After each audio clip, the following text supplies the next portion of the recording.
there's that kind of that first attempt to like that taking a notch out of someone's belt, like knock him down a peg. So Yeah.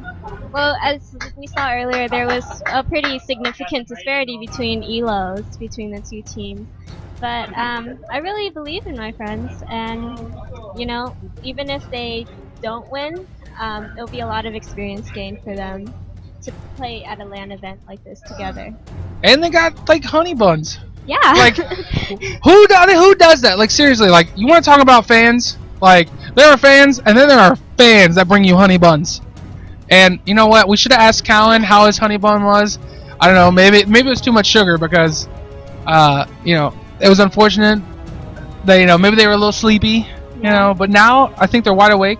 Yeah. They got that practice game they have some Red Bull and cookies and sugar and everything, so they should just be like. Yeah, these guys should be hyped and ready to go. And these bands were fired out quick.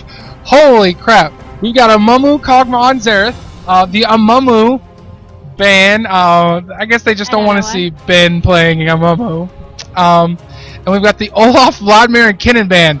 That's standing out Ant Chan's favorite mid and Brendan, the Swift ones. 2 of his 4. Yep. I would say Brendan has 4 tops. I mean, he's probably got more, but he plays a lot of Aurelia, Riven, Vladimir, and Olaf. So yeah. Yeah, I would say he's got 4. Like, so he can't be banned out unless maybe you ban 3 of them and then first pick is 4th. Yeah. But I mean, he knows these matchups so well, and these are a lot of top picks that go, or a lot of picks that go top. So, first pick, Ashe. I love Ashe.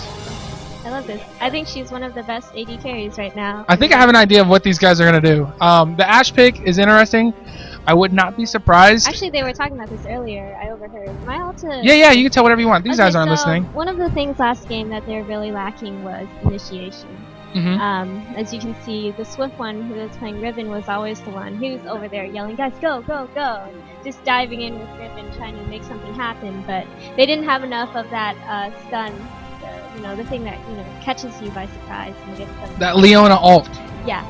That's what they're missing, Leona. But I suggested that to them, but it doesn't really work with Ashe, so I don't think we'll be seeing Leona. I mean, I would not be surprised to see a team, like a double AP, or even though Vlad's banned, and Kinnan's banned. So Kinnan and Vlad are typical, like the energy-driven 8 tanky AP champs that you can run in top or mid. Yeah. That kind of support. Thing. Yeah. But right. Galio is still out there, so I wouldn't be surprised to see like a Galio, maybe. I know these guys. I mean, they might be looking at. I mean, Ryze is still available, so we could see a double AP comp with an Ashe initiation and maybe a Nocturne jungle. Yeah, there's this like Sona. There's another. Yeah, so, okay, so they're definitely going for that initiation AoE stun thing right now. I mean, these guys are probably going to be wanting to look for a team fight, and this is something that works really well in organized play. If you are playing with a team and it's really about stacking those ults, getting the other team to group up, positioning, maybe you're getting them caught, funneled into that bush area around mid, like if you're headed towards Baron from blue, like getting into those choke points, kind of funneling them in and hitting them with all your AoE. To me, like I like that strategy. It works out. It, executed properly is devastating because you can lose early game and still have a chance at mid game because you're able to team fight over objectives. Yep. So the only thing is it does take a certain level of coordination. Yeah. You can't have Sona ulting brushes and making the hills alive with music. With each other too. That would be a waste. So I'm actually interested how that would work out because they're really quiet over there. They just like mumble at each other. Yeah, so I don't know. These guys don't. You know what? When it's me, like I don't know if you've played with me before. Like I'm always talking. I'm like, guys, I'm doing this. What's going on here? I'm asking questions. I'm trying to find out. Trying to make plays. Trying to make strategies. Make decisions. Now I don't always make the best decisions. I clearly have smiting issues, especially when Brendan's on the other team. The Swift one has probably stolen 3 or 4 of my Barons. Oh wait, I remember at Tournament. Yeah, 2 in the 1 game. That was fun. Brendan, how many Barons have you stolen from me? Just throw up a hand and number of fingers. If you throw up 2 hands, I'm gonna be I won't be shocked. All of the Barons. Yeah, I said 2 in 1 game, so yeah, at least he remembers that game. I think you guys took 3rd or 4th in that event too. That was like 16 teams. 4.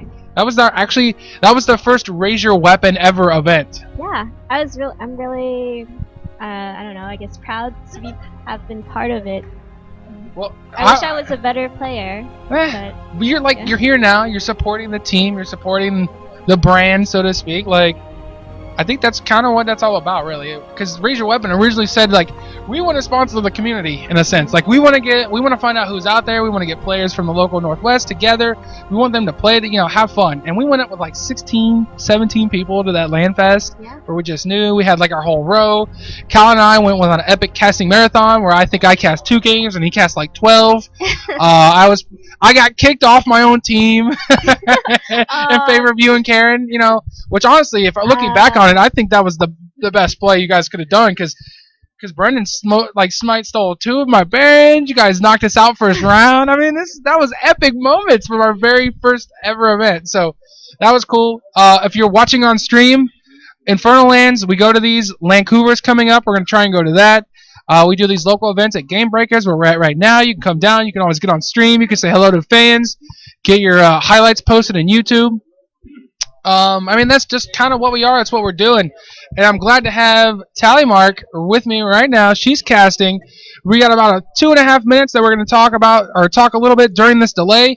We're going to jump into the game of Raise Your Weapon versus Amumu is Trash. We're going to talk about the picks and bans for those last 2 minutes. And I'm going to go ahead and remove this block so you can see where these guys might be going. And when we do that, where do you think, is there anything interesting? Is there anything that pops out that you think, man, this is not something you normally see in a game? Or what can you tell me based on our picks? Wow, it's really interesting to see a Twitch in the game. I don't know how he's going to do against Ash because she has, that AoE W, and Twitch is extremely squishy. So if he gets hit by any of those, that's probably a quarter of his health gone or something. So that volley harass, could come into play. They do have a sustained support in form of Tarek. Yeah. Now, Twitch is actually rocking Cleanse. Oh. So that'll be good when dealing with the Ash initiation. Because but then there's also a Sona. Exactly. Yeah. So is he going to cleanse the Sona ult and then wait for the Ash ult? Is the Ash ult going to come first? It's really going to come down to reaction. However, Otter is probably one of the best when it comes to reaction. And he's playing on an internet that's not going to drop. So, honestly, that's probably scary. Another couple things I like about this team, just looking at the Amumu's Trash team, is they got Morgana. Yep. So, Boss Trader is going to be playing Boss Trader.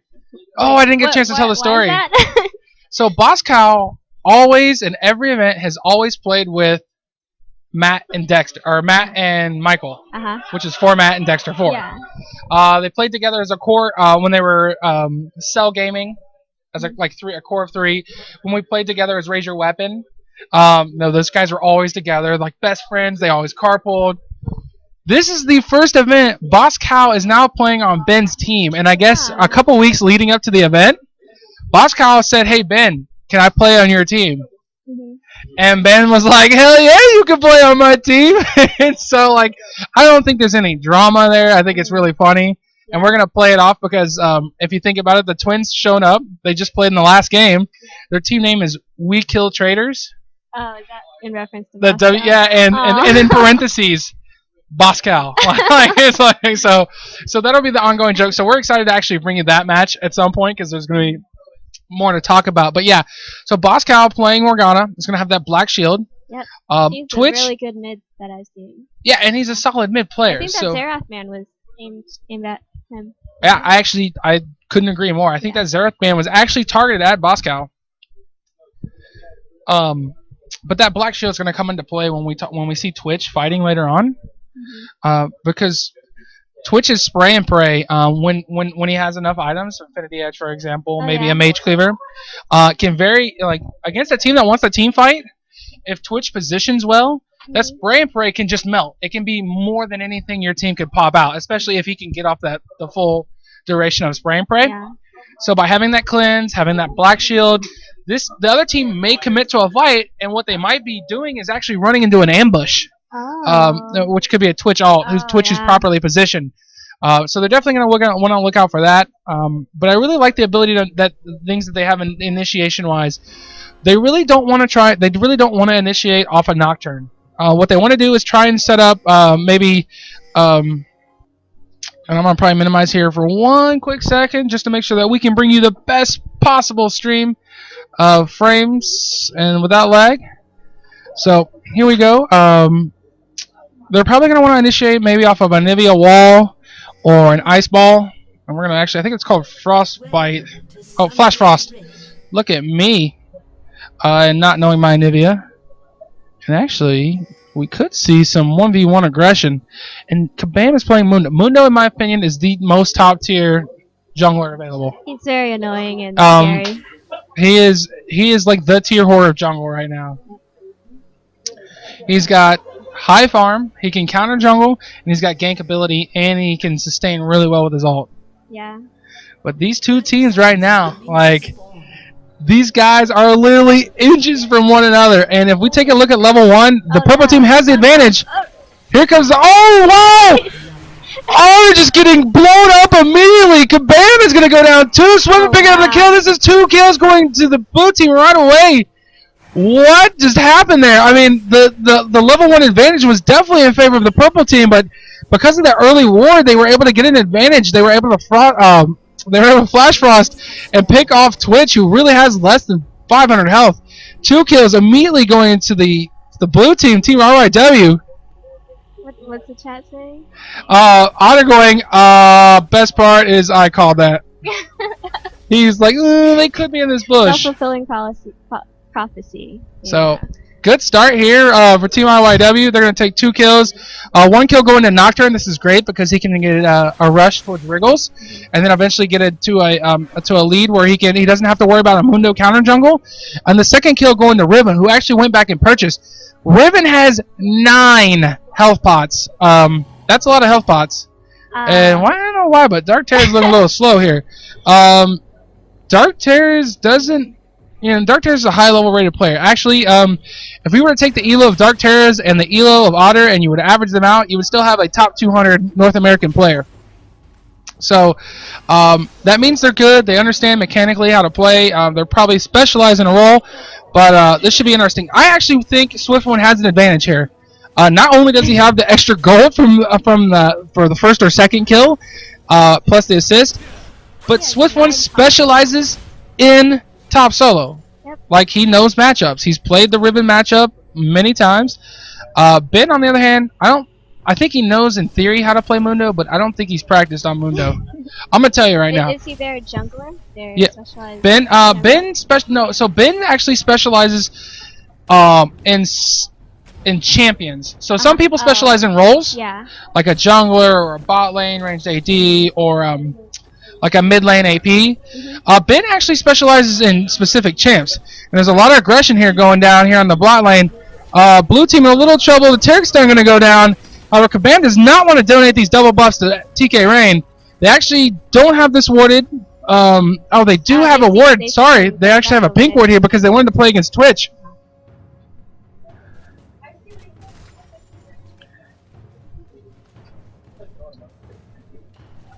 And Mundo's actually going to get out of here, no problem. But yeah, so just going back and talking a little bit about Ben. Ben specializes in champions like Amumu, Teemo, Leona. Like each one of these in different lanes.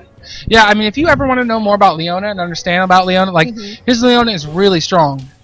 Nice. And here's come the Flash Frost on Boxcow. Boxcow getting in the Dark Bind, but the wall's going to go first. And the kill going to go down to Red Buff to Winster. Wow, excellent move. These guys are up 3 kills. Winster picking up that second kill. He's going to be really close to finishing Wriggles with that extra 700 gold.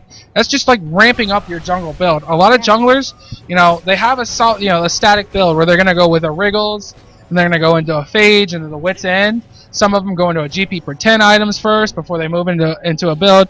Maybe they're going to build, maybe they're going to go more of a tanky build with Aegis. But when you can give that jungler that extra gold advantage that they might, normally they might get assist gold from ganking, but in this situation, we have a lot of trading going down here. Dark Terror's not coming out on top, especially with How many potions does Swift One have left? Ash still has 8. So he's doing really well here. Dark Terrors doesn't have boots. I guess neither does Riven. But Lee Sin does have a level here. But he's down to 2 pots. Both these guys have high sustain.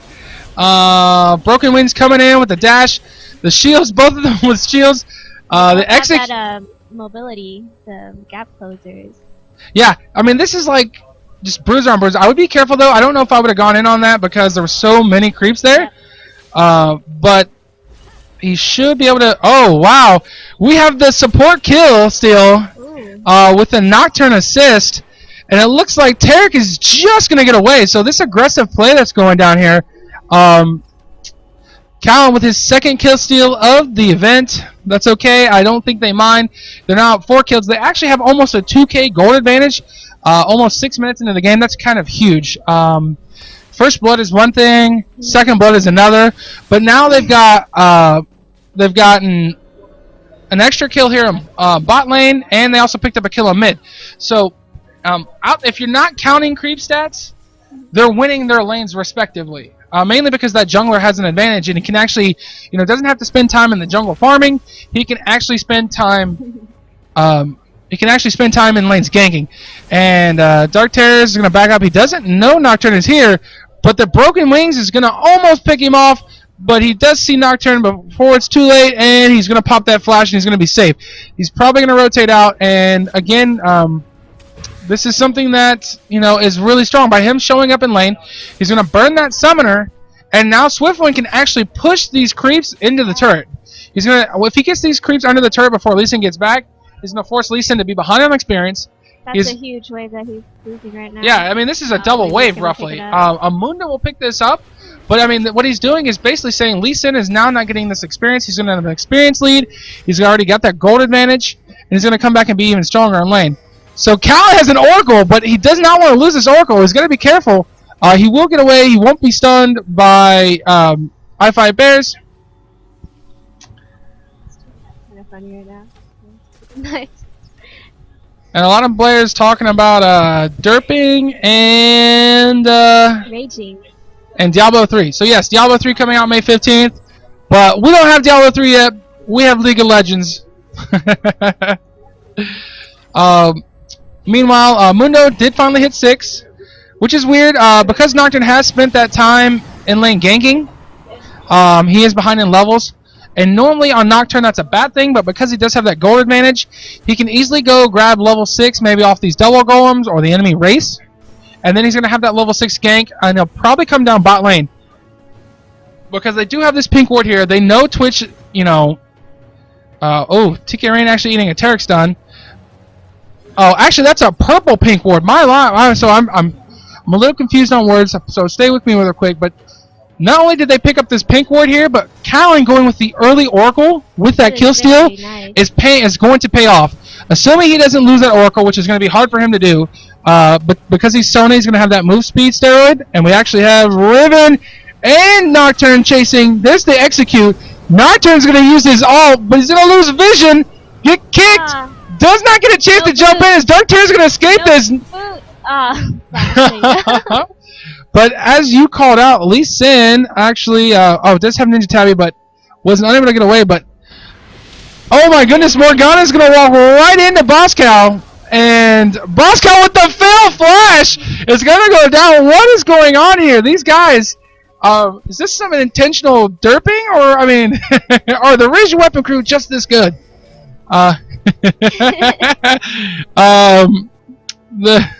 The wall was interesting. I'm not gonna lie. Callan missing a ward here on bot lane, but they are gonna find Ben out of position. They're all gonna collapse here, and Ben is actually gonna donate a fresh blue buff and red buff to Antron. These guys are now up 7 kills. Excellent play here by the RyW team. These guys are collapsing. They're playing smarter. I think they needed that loss to wake up. Yep.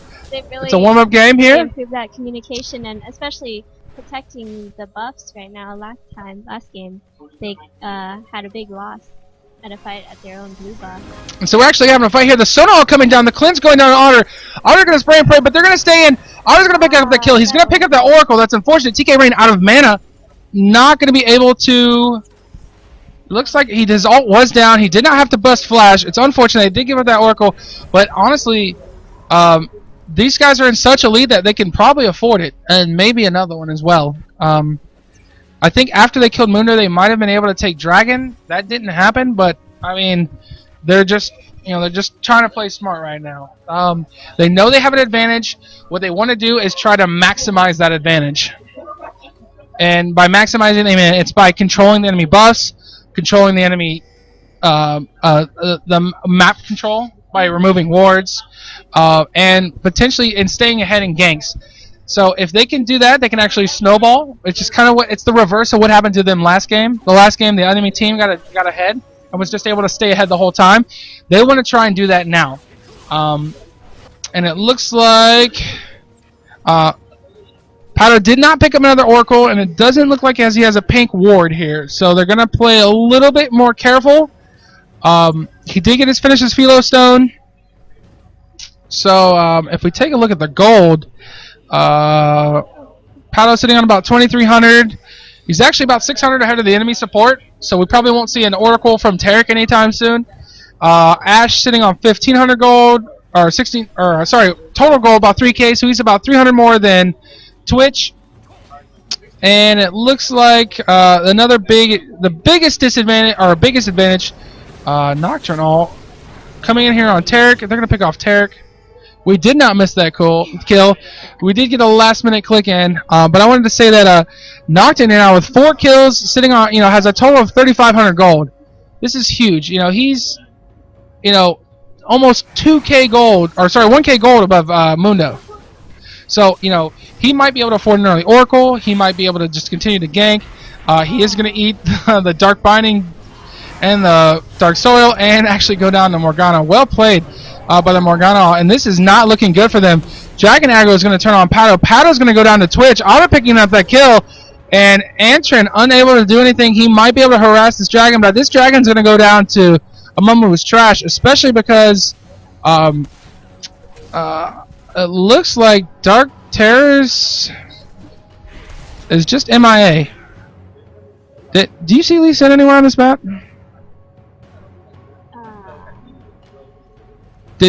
Is my map bugged? Can you help me find Lee Sin? If you're watching the stream, what the heck? I just checked the phone. I guess Lee Sin was just I didn't see a reconnect. Maybe he disconnected. I didn't see anything in chat, but yeah, Lee Sin doing the. Oh, he was dead. Yeah. Did we miss a kill? How many kills?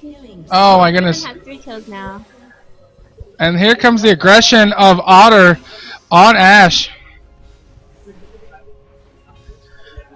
Oh yeah, it looks like we missed a Dark Terrace kill. So, Riven actually now with 3 kills and 84 creep stats. Definitely doing pretty good here against the Lee Sin. Lee Sin now with 2 deaths. Still doing okay in creep stats. Now Ben is going to go ahead and pick up red. He's getting a little bit low here, but that's okay. He's Mundo. He's got he can always use his ult to regenerate health. Sadism. It looks like he used that in the last fight. So, after giving up 9 straight kills to the Raise Your Weapon squad, the Amumu's trash team is now making what you call a comeback. Yep. They've gone 4 kills unanswered, and they picked up Dragon, which is basically worth 2 kills. So, if we look at the straight looking at the gold deficit, it's been reduced. It was well over 2K. Now it's just under. It's actually at 1,500. So they definitely had that early game focus, but now it's being countered. And there's a wall that's going to go down. Boss Cow's ult is actually down. The Fear's going to go down, and Nocturne putting out a ton of damage with the Flash Frost is going to miss, but it's going to force Otter to flash.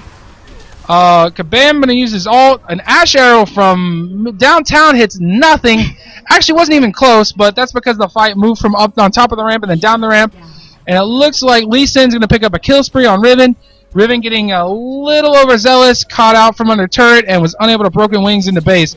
And we've got some more action here with TK Rain picking up a turret in bot lane. So, even though Otter was out there hunting for heads, meanwhile, it gave the bot lane duo of TK Rain and Pato an opportunity to pick up that bot lane turret. So that's going to open up a little bit more map for them, at least when those creeps are pushing and possibly regaining an advantage. So both teams picking up a kill here, just under 15 minutes. We've got 15 kills in 15 minutes.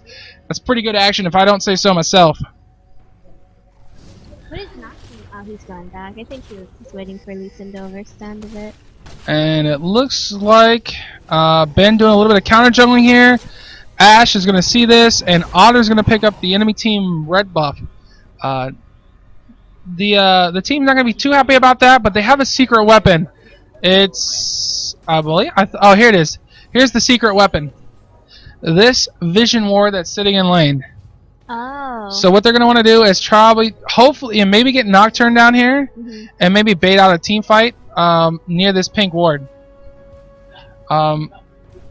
Twitch may figure it out. He may, if the blue team is playing smart enough and subtle enough, they can not give out the fact that it's warded. Because again, that's kind of like a secret weapon, and they know that Twitch relies on that stealth to kind of initiate, get into position, and then put out a ton of damage. So when they know that he's gone, they can actually signal it. So if Twitch doesn't have that position, he's probably one of the weakest AD carries in the game because he's extremely squishy. He can just get popped. I mean, when you play Twitch, you play him like a glass cannon. Well, in this situation, by having that pink ward there, you can definitely deal with him not having, you can definitely know you can play around his positioning. That's why that early oracles was so strong early on. We actually have a Nocturne all coming in here. Going in on RyW's, who's out of position, but the Duskbringer is going to give him the opportunity to catch up, and the Taric Stun may save him. The Twitch slow was good enough to get him to back off. The Dark Binding is going to miss. Nocturne's going to get out of there pretty much safely. And same thing with RyW's. Getting a little bit low. He is the lower skilled player in terms of ranked elo in comparison to the rest of the team, but he is Otter's friend, and I can tell you what, you don't have to be the highest ranked player to be good at this game. Just by knowing, having conversations and talking to players who know a little bit about the game, you can have that knowledge and understand a little bit about the game. So I imagine he's laned with Otter before. Sometimes having that connection is really important. I could not agree more. I love the ability to play with and against high level people. And Dark Terror is showing he's not. I kind of zoom away from this top lane because I keep expecting a free farm, and I know that Riven is duking it out up there. Yeah, I thought Riven had an advantage, and actually Dark Terror's with 2 kills off camera. That guy is sneaky. Oh, a sneaky guy. So in the last 10 minutes, in the first 10 minutes, it was all raise your weapon. Yep. They had 9 kills unanswered. In the last 10 minutes, last 8 minutes, it's been a 6-1. I mean, in favor, plus a dragon, in favor of Amumu's trash. And the goal deficit is dead even. This game is turning out to be kind of what we hyped it up to be. It's definitely a game where it could go either way. One team was playing extremely smart in the beginning. The other team has made changes and adapted to the other team's play style. I mean, this is what you want to see in a League of Legends game. This is what you want to see. I guess what happens when you have such a huge lead early in the game, you kind of start, relaxing a little bit. But with such strong players on the other side, they're just going to take advantage of any weakness that they see in the other team. So I think that's how they're able to catch up right now. I know for a Swift one to die 1v1 up top is a big. And that is an excellent wall. Actually splitting the team in half. The Morgana ult is not going to work because she's going to go down before the second part of the ult. Riven's going to pick up a double kill. And these guys are also should be able to get this Drake for free. It's really going to come down to a smite contest. Can they zone Mundo out while Win gets the smite? I know if this were me, I'd probably miss it. But that's okay. Win's going to pick up the smite on the dragon, so they're going to pick up 2 kills for free and dragon. That's basically 4 kills. So both teams, one going one way and one going another. And I've got cheers coming up that actually aren't for this game, but we're going to pretend like it. But yeah, that wall was really amazing. It actually split the team in half, and I think Twitch might have been invisible at the time, so it was just kind of, it was a 2-for-1 deal, and they didn't know it. And Otter is showing you why he's Otter. Except, oh right, it ended up being a 1-for-1, and Ash got the assist, so it actually turned out in their favor. So unbeknownst to TK Rain, just baited Otter into killing him, and then Nocturne coming in for the cleanup. And actually, this is not a fight Dark Terrors wants. Morgana does not have her ult. The Black Shield will save him, but Antran has blue buff. Antran also has his egg up, so you know most Lee Sins aren't that resilient to magic. If you look at Lee Sin, he's got 183 armor, but he's only got 52 magic resist. If I'm Antran, I'm definitely looking for this, looking at their bruiser and finding out his weakness. And in this situation, his weakness is that he's been stacking armor against Riven. We were wondering, like, what the hell? How did he beat Riven? Well, he just stacked 8 armor against Riven, who's all attack damage. But what we should see now, if they recognize this, is that Anivia can start ganking Lee Sin, no problem. Like, at this point, I bet you if we look at Anivia's armor pins, she has Sork Boots. It probably has some sort of magic pen, and he probably has at least 9 points into the offensive tree. So, not quite true damage. Let's take a look here where we at Anivia. Let's just click on her real quick. See if we can't pull up that armor pen. Alright, I'm actually a new player. Well, there's a way to do it. I just don't know how. Well, what happens when you press C? Let's try C. Oh my goodness! There you go. Pro caster support right here. To my right. Thank you, Tally. First time. If we look at spell pen, he's got 29 base spell pen and 10%. So, I mean, that's basically like almost true damage. It's like 80%. Does it mean like 29 or 10%? It's 29 plus 10%. Oh. And if you, based on the calculation, we're going to go ahead and get rid of this so you don't necessarily look at it. But based on calculation, the percent of spell pen comes after. And another great wall! I thought Bear's going to go down quickly. Antran doesn't just too worried about this because he does have his egg. Otter's going to pick up Nocturne. Antran's going to go down here. Not a full team fight. TK Rain's going to go down here from the kick and the ignite. Powder's going to be next to go down. He's doomed. Triple kill going to Lee Sin. And Swift One actually says, "What? You guys go chase these guys. I'm going to go ahead and pick up Otter because that's my job as Bruiser." He's got to be careful, though. He's going to get the stun. He is under turret. Dark Terror's taking quite a bit of damage, but he has stacked that armor, so diving under turret's not a problem for him. And with that Black Shield, actually Black Shield's not going to do anything but make him look like he's really cool. Swift One, was able to pull out Twitch. That was a win for them in some book. That was almost was going to be an ace. But these guys are going to lose 1 turret and possibly 2. The Nocturnal is up, but I don't think they can do anything with it. It's going to be a lot of armor damage, but they might be running into Morgana Dark Bind. So yeah, he didn't blow his ult there. It's pretty good.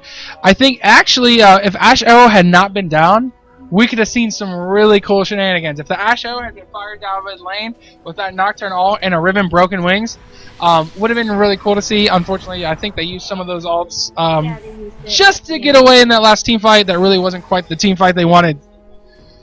So, you brought up a really great point. All those members weren't there. That was a team fight. That really wasn't a team fight. So what do you think these guys could do better to make sure they get the team fight they want? Just talk to each other more. Like I said before, they're a really quiet team. They just, Hunster, the jungler, just sort of mumbles like, "Oh, I'm going top. I'm going bot now." And then I think if Swift One was more communicative about where he was on the map, they wouldn't have started that fight like that. So you think they might have been caught surprised by just like not knowing how many of the other team was actually there. Because when we first saw that fight, it was a really good wall. It split the enemy team, but the problem was the whole enemy team was there, and actually Riven wasn't there in the fight. Yep. So because they were caught out of position, and Twitch was able to pick up Nocturne really quickly, and this Oracle actually doing some work here for Mundo. At first it was a great initiation. I mean, they had the advantage in terms of position. but they lost that advantage because the whole team wasn't there. Both teams with an Oracle here. They should see this ward. I would definitely say in a team fight with Anivia and with blue buff, these guys have an advantage. Especially with the Sona ult that's up.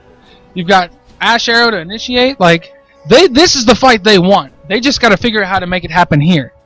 And if they just catch like Twitch early in the game, that's like one of their major sources of damage already gone. So. I couldn't agree more. They need to basically deal with Twitch somehow. And Twitch has Cleanse. Twitch is going to have Black Shield. Twitch is going to have Tarek stunning whoever comes after him. You've got Mundo that they should not even think about Mundo. Mundo does do damage, does actually quite a bit of sustained damage, but they can't kill him. Any damage they put on Mundo is wasted damage on something like Twitch that could be killing them. I really think they need to focus Boss Cow first, because if they do get caught in a team fight, the Morgana Soul Shackles is going to destroy them if the full duration goes off. So they're going to need to be able to kill Morgana, and that's going to be a problem because she has Zhonya's Hourglass. And then they're going to want to try and deal with... Oh, this is perfect! What a wall! Oh, it's just slightly not big enough, but they're going to be able to pick up Tarek first when getting caught out of position, just kind of stuck there in that binding. Problem is now Mundo is on the run. He's actually effectively zoning out the team. The Sona ult caught two members, but not the two they wanted. Boskow's going to go down to Ignite. Yes, he is, and Dark Terrors was also cut out chasing. That chase was not the chase they wanted, and that wall is just going to prevent Dark Terrors from going through. 2 for 2, one mid lane, and a support. This is not good. Oh, Dark Terror is so low, but not low enough. Is so good with that shield. Twitch is on the chase. Here comes Mundo. Oh, no, Mundo immune to... Oh, the egg is up, though. Mundo with the cleavers is going to keep him slow. They are going to pick up Anivia. Twitch doing damage. Here comes the Lee Sin godlike execute, but it was not worth it because Sona picks up the godlike shutdown. Is that her second kill of the game? Yes, it is. Oh, poor TK Rain. I can tell you one thing about TK Rain. TK Rain hates having his kills stolen by support. And actually, caught out of position and the flash. Otter says, you know what? You know who doesn't steal my kills? Tarek. Tarek doesn't steal my kills because I get my kills before Tarek even gets nearby. And so, Otter picking up TK Rain. It's unfortunate. I think it really came down to that crit. And then he was able to flash and get away. So, Otter being Otter, definitely getting in there trying to carry. This game is really close. We're looking at less than 3k deficit. Raise Your Weapon team still has 3 kill advantage. They're going to be wanting to set up for Baron, but you know what? I think they lost an Oracles in there. I see players coming over, so I know the game is going to end soon. I think it's going to come down to we can cheat and we can see who won and lost, but we're not going to let the viewers at home know who wins. Oh my goodness. Players over here. I'm going to tell them to be quiet for a minute or two. It could come down to an epic team fight in one favor or another at Baron. It could come down to a base race. I don't think that's going to happen. I'm just making that up. But we know something's going to happen here in the next couple minutes. Ben still has his Oracle. I think that's all he was for this game. He wasn't much damage. He just rushed Warmogs and he went for Oracles. And so he's just kind of being a really bad novice basically in this game. Here comes the team fight. Boskow getting an epic Morgana ult with the Zhonyas. They're going to pick up 2 kills. Twitch killing Nocturne and Riven. Morgana picking up a 3rd kill on Ash. And the 4th kill. Nivea actually picking up Boskow, but that's not going to be enough because Ben is actually a slow bot. Here comes the kick. Here comes the Dark Terrors picking up another kill. Almost as good as his last kill still. And Twitch picking up the ace. I don't see any GGs yet, but I'm pretty sure this was the fight that ended the game. I'm sorry, the Raise Your Weapon team was so strong. Took 7 kills in the beginning unanswered. Major advantage. Didn't quite throw this game away. I think they played really well. Both these teams are strong. It's just I think Twitch got out of control. We're gonna blame Sona for just killing, still killing all those kills from TK Rain. Don't worry, we'll get the Pato interview after this. And it looks like they went ahead and got the inhibitor, and they're going to run back and take Baron. They still got that Oracles. Twitch is still really farmed. Twitch has red buff. He's still got an Infinity Edge and Phantom Dancer. So, the left unchecked, Twitch is just going to melt anybody. It doesn't matter at this point. So, Swift One and TK Rain and Nocturne. Here comes the arrow going on Dark Terrors. You really don't want to hit anybody with the arrow. If anybody wants to save the arrow for Twitch, TK Rain's going to go down immediately to Twitch. Twitch with the double kill, finishing off Raven. He'll probably get a third kill here. Yes, he will. Triple kill on Nocturne. Meanwhile, we've got the Pato Antran versus Boss Cow. Boss Cow doing an excellent job zoning out the enemy team, the last two players. Here comes the GGs. Here comes the surrender vote. 4-1. Congratulations. Going to go down to Amumu is trash. Thank you so much, Tally, for being here. Thanks for having me. Being an awesome co-caster. Telling me about the C button. Oh, yeah. And bringing these guys honey buns. It wasn't enough, though. It wasn't enough. It wasn't enough. But I'm a little sad. I'm Not really. really This is an sad, epic though. game. I mean, this is a really cool game. I had my hopes were really raised.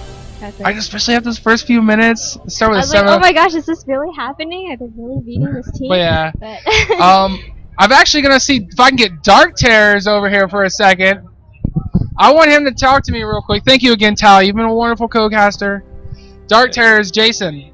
Hey, what's up, guys? So you started off kind of behind. Yep. You're playing Lee Sin in this game. You're going against Riven. Just in the matchup, without kills or starting advantages, who in that matchup, is there one advantage or another, or is it pretty even? Riven definitely, against Lee Sin, definitely has an advantage. Riven just overall can kill and win lane against Lee Sin. But with a little play here and there, I think just, and of course, just Lee Sin, if you just got to play really passive with him, especially against Riven. But if Riven allows Lee Sin to do that without putting on the pressure, you would lose the lane. Okay. In that case, because I was kiting him around minions and such, and kept running around in circles. I was getting the hits on him. He wasn't.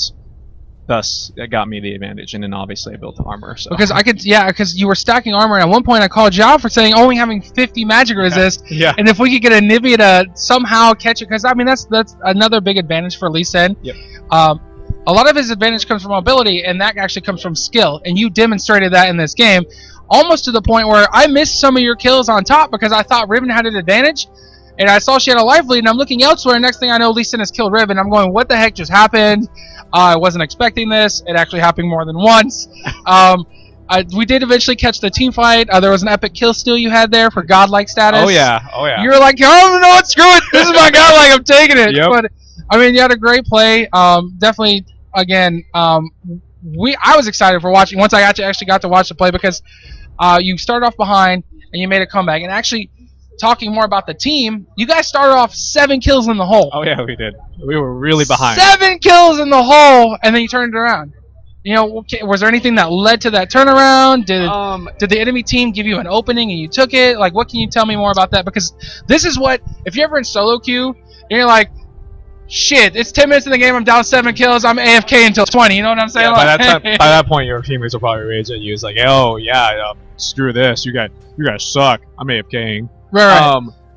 But no, I don't know what happened to bot exactly. But basically, Nocturne also, he came up once or twice, I believe. But yeah, he definitely put on some pressure on me. But I had to react. I basically reacted to that by playing really passive until like level 6 or something like that. Then Riven really, again, doing the combos. Lee Sin just puts out so much damage. And of course, during team games, I think the opening was the fact that they actually all bursted Taric. They all invested so much into killing Taric that we were able to get our Morgana ult. They were positioned enough so that our Twitch actually got a really good ultimate off as well. He was able to hit everyone almost with his ult. Yeah, we talked about that in the pre-game where we said, "Ooh, Twitch, you normally don't see this, but he's rocking cleanse," and we talked about that black shield might be a factor for allowing Twitch to get positioned. And I felt like, at the beginning, Twitch gave up a couple kills, but you could tell that once he got his Infinity Edge, he rushed Zeal for that move speed. He had that cleanse. plus potential black shield. I mean, he was just pumping out spray and pray damage. Oh yeah, especially with that team. The thing they could have done was that they should have locked down Twitch as soon as you saw him. Like that's one of the things that they could have done. I mean, we could have easily reacted to that, but me and Mundo could have went and just protected Twitch, but they really didn't go for Twitch that much until later in the game, and that was probably their downfall. I actually saw you eat quite a bit of arrows. I did. I ate a couple. I don't know why I ate a couple arrows. But I mean, if you think about it, it's like, man, you ate some arrows, but better you to eat an arrow or Mundo to eat an arrow. Yeah. Then maybe Twitch to eat it. Exactly. That's again, that Ash arrow is really crucial too. It is a really good thing that we ate it instead of Twitch. Like I said, Twitch played a huge role, and then of course the last fight, Morgana ultimate, that was just so brutal on their team. That it was an epic ult. Plus she had the Zonias to follow it up. I know there were a couple times, like, at first you guys were down in the hole, and then you started to march back, and it was pretty close. It was like 10-5. And then you guys got into that second dragon fight where they had a wall that I literally split Twitch off. I don't even know where you had died or something. I was like, where's Lee Sin? I can't find him on the map. And the chat's like, he's dead. I'm like, oh. But yeah, there was this really great wall that went down during that dragon fight, and I thought, okay, you know what? They went up ahead. Then they were kind of like falling behind again as you guys were starting to catch up. They had this excellent play at Dragon where they walled off Twitch, and I can't remember who got picked off. I think